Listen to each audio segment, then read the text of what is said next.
Hello friends, മറ്റൊരു വീഡിയോയിലേക്ക് എല്ലാവർക്കും സ്വാഗതം. ഇന്നത്തെ ഒരു ചെറിയ വീഡിയോ ആണ്, പക്ഷേ വളരെ പ്രത്യേകതയുള്ള ഒരു വീഡിയോ ആണ് ഇന്ന്. എനിക്ക് വളരെ പേഴ്സണൽ ഫേവറേറ്റ് ആയിട്ടുള്ള ഒരു വീഡിയോ കൂടിയാണ് ഇന്ന് ഞാൻ നിങ്ങൾക്ക് മുമ്പിലേക്ക് ഷെയർ ചെയ്യുന്നത്. എല്ലാവരുടെ ജീവിതത്തിലും ഏറ്റവും പ്രാധാന്യമുള്ള ഒന്നാണല്ലോ ആദ്യത്തെ വിദ്യാലയം. ഞാൻ എൻ്റെ ആദ്യത്തെ വിദ്യാലയത്തിലേക്ക് 32 വർഷങ്ങൾക്ക് ശേഷം നടത്തിയൊരു യാത്രയാണ് ഇന്ന് ഞാൻ നിങ്ങൾക്ക് മുമ്പിലേക്ക് ഷെയർ ചെയ്യുന്നത്. ഞാൻ ആദ്യമായി ഞാനൊരു സ്കൂൾ മുറ്റത്ത് കാൽ വെച്ചത് കാട്ടിക്കുളം ചേലൂരുള്ള അസീസി LP സ്കൂളിലാണ്. ഒരു വർഷം മാത്രമേ ഞാൻ അവിടെ പഠിച്ചിരുന്നുള്ളൂ. അച്ഛൻ അന്ന് തിരുനെല്ലിയായിരുന്നു ജോലി. അപ്പം അവിടുന്ന് ബസ്സിന് ചേലൂർ വരെ വന്ന് 1ാം ക്ലാസ് മാത്രമാണ് ഞാൻ അവിടെ പഠിച്ചത്. അതിനുശേഷം ഞാൻ തിരുവല്ലയിലുള്ള സ്കൂളിലേക്ക് മാറുകയാണ് ചെയ്തത്. ഒരുപാട് തവണ കാട്ടിക്കുളം വഴി തിരുനെല്ലിക്ക് പോയിട്ടുണ്ടെങ്കിലും അതിനുശേഷം ഞാൻ ഒരിക്കൽ പോലും ആ സ്കൂളിന്റെ ഭാഗത്തേക്ക് പോയിരുന്നേ ഇല്ല. പെട്ടെന്നാണ് എനിക്ക് അവിടെ ഒന്ന് പോകണമെന്നും ആ പരിസരമൊക്കെ ഒന്ന് കാണണമെന്നും ഒക്കെ ഒരു ആഗ്രഹം വന്നത്. അങ്ങനെ അവിടെ പോയി അവിടുന്ന് അവിടുത്തെ അച്ഛനെ പരിചയപ്പെട്ടു.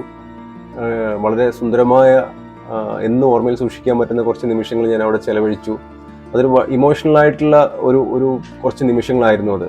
നിങ്ങൾക്കൊക്കെ അറിയുമായിരിക്കാം, നിങ്ങളൊക്കെ അങ്ങനെ നിങ്ങളുടെ പഴയ സ്കൂളുകളിലേക്ക് പോയിട്ടുണ്ടെങ്കിൽ നിങ്ങൾക്ക് ആ ഒരു ഫീലിംഗ് മനസ്സിലാക്കാൻ തീർച്ചയായിട്ടും പറ്റും. നമ്മുടെ ആദ്യത്തെ വിദ്യാലയത്തിലേക്ക് ഒരുപാട് വർഷങ്ങൾക്ക് ശേഷം തിരിച്ചു പോകുമ്പോൾ വളരെ വേഗമായിട്ടുള്ള ഓർമ്മകളാണ് മനസ്സിലുണ്ടാവുകയെങ്കിലും നമുക്കത് ആസ്വദിക്കാനായിട്ട് തീർച്ചയായിട്ടും പറ്റും. അപ്പോൾ ഈ എപ്പിസോഡ് നിങ്ങളൊക്കെ കാണുമെന്നും അഭിപ്രായങ്ങൾ അറിയിക്കുമെന്നും ഞാൻ ആത്മാർത്ഥമായിട്ട് ആഗ്രഹിക്കുന്നു.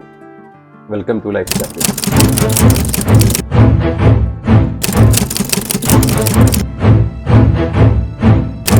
അങ്ങനെ വണ്ടി കാട്ടിക്കുളവും വിട്ട് തിരുനെല്ലി ഭാഗത്തേക്ക് ഓടിത്തുടങ്ങി. ഇന്നത്തെ യാത്ര 32 വർഷങ്ങൾക്ക് പുറകിലേക്കുള്ള യാത്രയാണ്.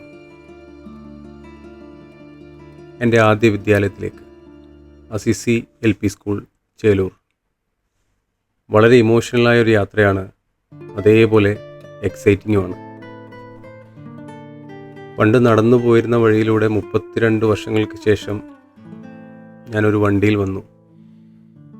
അതേ സ്കൂളിലേക്ക്, അതേ കാഴ്ചകളിലേക്ക്. എന്തൊക്കെയാണ് അവിടെ കാത്തിരിക്കുന്നത് എനിക്കറിയില്ല, എന്തൊക്കെ മാറ്റങ്ങളുണ്ടെന്നും എനിക്കറിയില്ല. കണ്ടു തന്നെ അറിയാം. ആദ്യത്തെ കാഴ്ചയിൽ തന്നെ മാറ്റമാണ്. ഈ വലിയൊരു കെട്ടിടം എനിക്കൊരു പുതുമയായിരുന്നു. എൻ്റെ ഓർമ്മയിൽ ഇങ്ങനെയൊരു കെട്ടിടമേ അവിടെ ഇല്ല.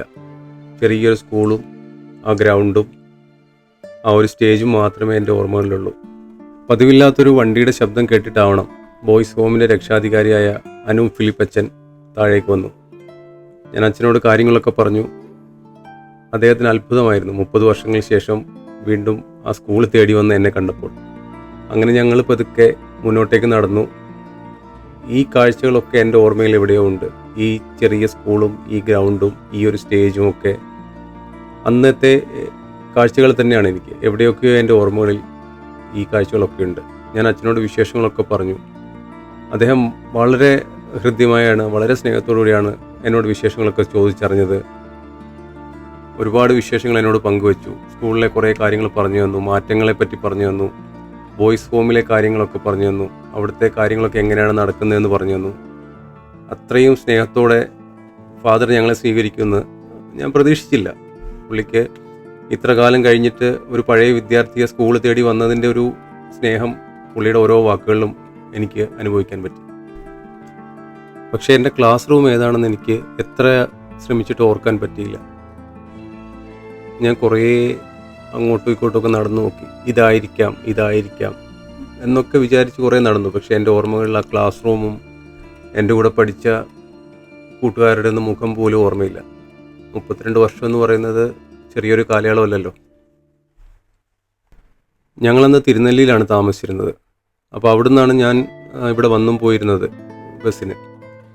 അപ്പോൾ അതൊക്കെ എൻ്റെ ഓർമ്മയിൽ എപ്പോഴും മായാതെ കിടക്കുന്ന കുറേ ചിത്രങ്ങളാണ്. അപ്പോൾ അച്ഛനോട് ഞാൻ ആ വിശേഷങ്ങളൊക്കെ പറഞ്ഞു. അപ്പം ആ സമയത്ത് അവിടെ പഠിച്ചിരുന്ന ആൾക്കാരെയൊക്കെ ഓർമ്മയുണ്ടോ എന്നൊക്കെ എന്നോട് ചോദിച്ചെങ്കിലും എനിക്ക് ഒരാളെയും ഒരു മുഖവും ഒരു പേരും ഒന്നും ഓർത്തെടുത്ത് പറയാനേ കഴിഞ്ഞില്ല.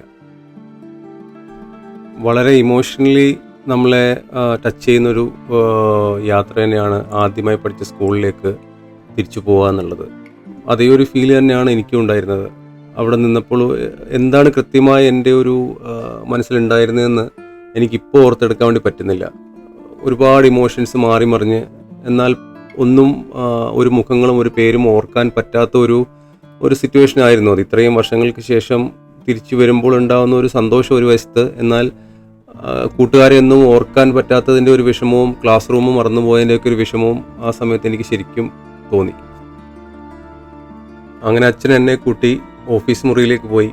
അവിടെ പഴയ പൂർവ്വ വിദ്യാർത്ഥികളുടെ ഒരുപാട് ഫോട്ടോസും ഒക്കെ ഉണ്ടെന്ന് എൻ്റെ അടുത്ത് പറഞ്ഞിരുന്നു. അപ്പോൾ അതെങ്കിലും കണ്ടു കഴിഞ്ഞാൽ ആരെങ്കിലും ഓർമ്മ വരുമോ എന്നൊക്കെ നോക്കാൻ വേണ്ടി ഞങ്ങൾ ഓഫീസ് റൂമിലേക്ക് പോയി. അച്ഛൻ താക്കോലൊക്കെ എടുത്തിട്ട് വന്ന് ഓഫീസൊക്കെ തുറന്ന് എന്നെ കുറേ ഫോട്ടോസൊക്കെ കാണിച്ചു തന്നു. പഴയ അധ്യാപകരുടെയും പഴയ വിദ്യാർത്ഥികളുടെയൊക്കെ ഫോട്ടോസ് കാണിച്ചു തന്നു.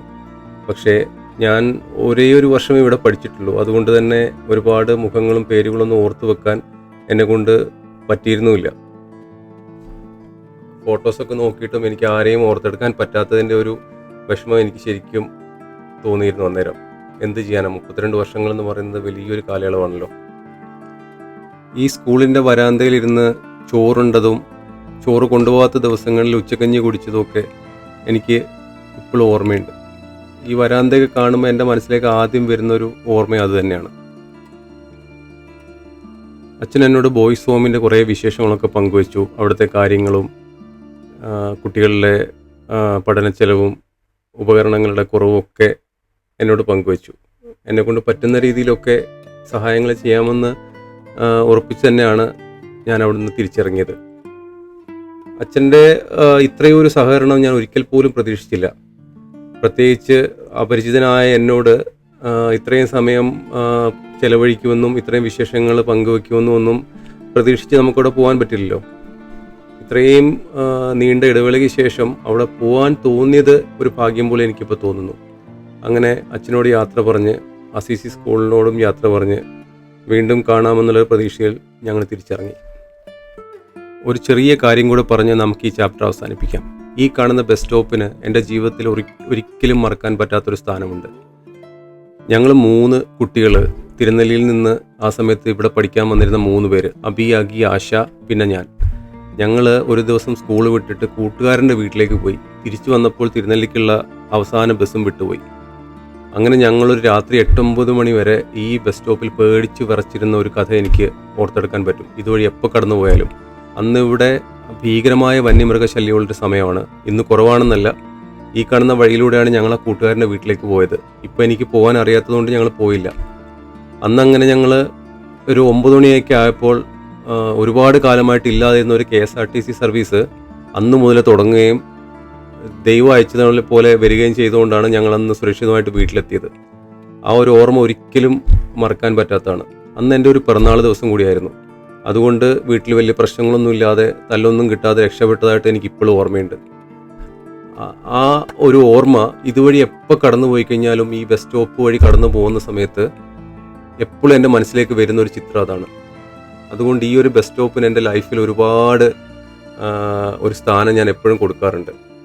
അത് ഒരു എക്സൈറ്റിംഗ് ആയിട്ടുള്ളൊരു ഓർമ്മയാണ്. ഇപ്പോൾ അത് ഓർക്കുമ്പോൾ ഒരു തമാശ പോലെ തോന്നുന്നുണ്ടെങ്കിലും അന്ന് ഞങ്ങൾ പേടിച്ചതൊക്കെ എനിക്കിപ്പോഴും ഓർക്കാൻ വേണ്ടി പറ്റുന്നുണ്ട്. അപ്പോൾ ഈ ഒരു ചെറിയ വീഡിയോ നിങ്ങൾക്ക് എല്ലാവർക്കും ഇഷ്ടമായി കാണുമെന്ന് എനിക്ക് വിശ്വാസമുണ്ട്.